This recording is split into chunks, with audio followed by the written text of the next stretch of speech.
Sheriff Ellery Voss ate lunch at the same booth in the Millhaven diner every single day, and he always sat facing the door.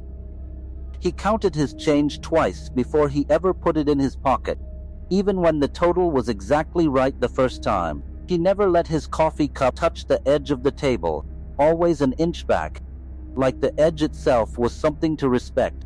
These were the kind of scary stories a rookie deputy tells himself are nothing. Small habits of an older man, nothing to think twice about. And for the first 2 weeks I did not think twice about them. Then I noticed the walk. Every evening, right around dusk, before the night shift started, Voss would step outside and walk the perimeter of the gravel lot behind the station. Alone, not fast, not slow. Exactly 11 minutes. Every time. And I only knew that because I started timing it without meaning to. He never spoke to anyone during those 11 minutes. He never looked at his phone. He just walked the fence line with his hands behind his back, like a man inspecting something only he could see. Not nerves, not a smoke break, since he didn't smoke, not a habit left over from some old case file, not superstition about the parking lot, not anything you could hang a normal word on. Something else lived inside that walk, and I couldn't name it. And that not naming it is what kept me watching him from the window. On my first night, he handed me a small tin box instead of a paper, dented on one corner. No writing on the lid. It had weight to it, more than a few folded pages should have had, like something inside was pressing back. I opened it in the cruiser under the dome light. 6 index cards, handwritten. Ink gone brown at the edges like it had sat somewhere warm for a long time. The first card said this: count the streetlights on Route 9 every hour. If the number is ever wrong, do not drive past the last one you counted.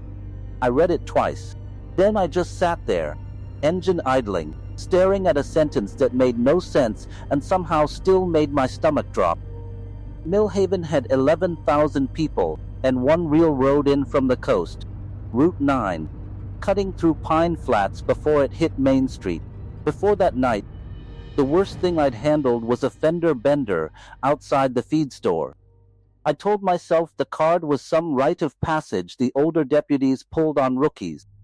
And I almost believed it, right up until I hit the 4th streetlight past the water tower and realized I'd only counted 3. I sat there with my foot on the brake, the dash clock reading 12:40, the smell of pine sap coming through the vents from somewhere I couldn't place. 5 more lights stood between me and the bridge. I did not drive past the last one I'd counted correctly. I backed the cruiser into the feed store lot instead and sat with the doors locked until the sun cracked the tree line, telling myself the extra light was fog, a bad angle, anything but what the card had said. That was the last night I believed any of it was ordinary. The second card came into play 3 nights later, at the Millhaven diner, the same booth Voss always sat in during daylight. Past midnight the place closed, but the neon sign stayed lit, buzzing over an empty lot. The card had said this: if the sign ever spells the name wrong, do not stop, even if someone is standing under it waving you down. I'd read it a dozen times and thought it was the strangest of the 6, since I'd looked at that sign for years and it had always said the same 4 letters. Except that night it didn't. MIL had become Emilique, 1-letter swap. Buzzing steady like nothing had changed, and there was a man standing under it in a canvas jacket, waving both arms over his head like he needed help. I slowed to a crawl, my hands sweating on the wheel, close enough to see his mouth moving, close enough to notice he wasn't blinking against the sign's glare the way a person standing under bright neon usually does. I kept my foot near the gas. In the mirror, he didn't chase the car. He just lowered his arms and watched me go, and something about the stillness of that sat worse in my chest than any amount of chasing would have. There was a stray dog around town before all this, black and white, one ear folded wrong, the kind of animal 3 or 4 people fed off their porches and nobody claimed. Card 3 said never to call it anything. even a name that felt right, and never to let it inside the car, no matter how cold the night got or how hard it scratched at the door. On my fourth night, it sat in the middle of Route 9, a half-mile past the water tower, not moving, ears up, staring into the headlights like it was waiting for me specifically. Somewhere behind my teeth, a name rose up unbidden, one I hadn't used since I was 9 years old, for a dog that had been dead 18 years. I bit the inside of my cheek instead of saying it. The animal watched me pass, then turned its head to follow the taillights, slow, like it was disappointed. That was the last normal thing that happened that week, if any of it could be called normal. Card 4 was about puddles, left over from an early rain that never seemed to fully dry off Main Street that season. Do not look at your reflection in standing water after 1 in the morning, it said, and if your reflection blinks when you have not blinked, look away and do not look back down. I found the puddle by the hardware store around 1:30. Street lamp light pooled orange across it, and out of habit more than anything I glanced down while tying my boot. My reflection blinked. I hadn't. I stood up so fast I nearly went into the gutter, and I didn't look at standing water again the rest of that shift. The part I have never told anyone comes next. Card 5 said this: if dispatch radios a badge number that is not yours and insists that it is, do not correct them with your name. Confirm the color of your own collar patch instead. 3 nights after the puddle, dispatch crackled through, calling for badge 441. Mine was 212. I almost keyed the mic to correct her, out of pure reflex, and stopped with my thumb an inch from the button.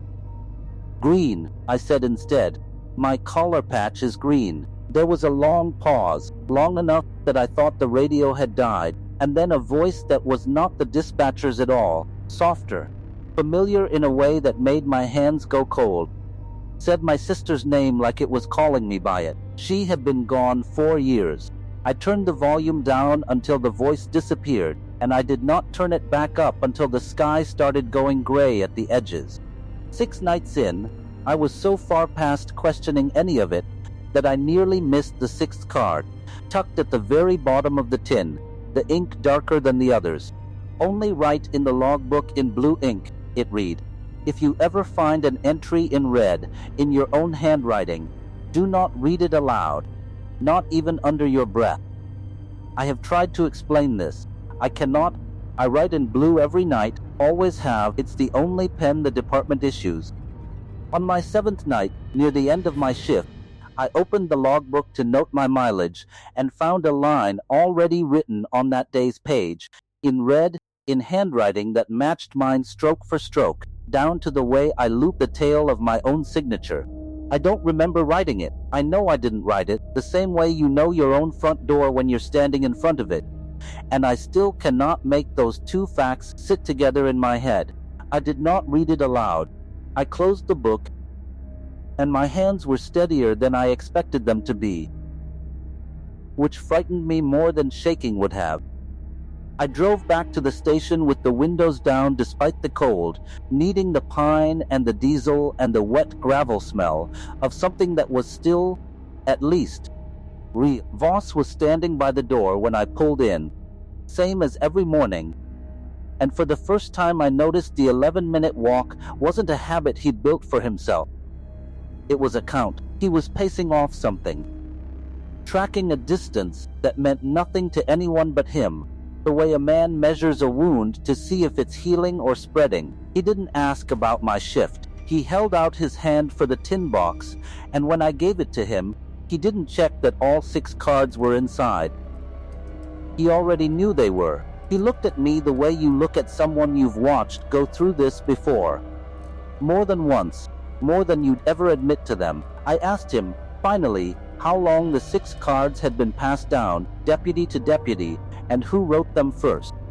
He told me the tin was older than the station itself, older than the road, and that nobody had ever found who started it, only that it kept finding its way back into a rookie's hands every time the town needed a new one.